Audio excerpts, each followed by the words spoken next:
ဘာဆိုင်လို့လဲဟမ်ဒီနေ့လဲငါ့ကိုဒါတိုးပြီးပြန်ဒါကုမ္ပဏီရဲ့ထုံးတဲ့ချက်ပဲကုမ္ပဏီဘက်ကနေမင်းနဲ့နဲ့အောင်တွေးပေးဘူးလားငါကုမ္ပဏီဘက်ကမတွေးပေးဘူးလားဟမ်အချိန်ပေါ်ကြတော့ငါ့ကိုဆင်းခိုင်းဘူးလေဒါပဲတိုးပေးနေတာဘာဆိုင်လို့လဲကုမ္ပဏီခုဘယ်လိုချိန်နေလဲဆိုတာမင်းသိလား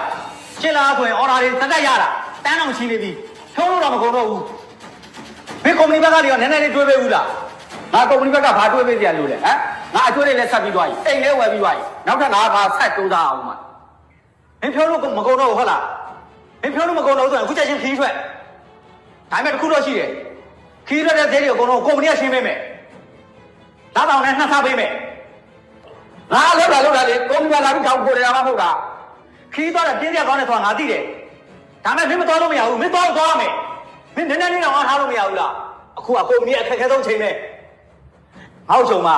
ဒီချိန်လေးနည်းနည်းပြီးသွားတာနဲ့နောက်ဝင်ရဖို့ဆိုတာမလွယ်တော့ဘူးခရိုင်းတကကြီးဆက်ပြောကျွန်တော်အလုံးမလုံးတော့ဘူးဗျာဒီမှာအဲ့ဒါတွေမင်းတို့လက်ဆောင်ရှင်းတဲ့ကောက်ကယူပြီးပြီလေဒါကအတိတကယ်ပါပဲကွာကြိုက်လားကြိုက်တယ်သွားဒင်းသားတော့မြန်မြန်ရုံးစင်းတော့သွားပြီ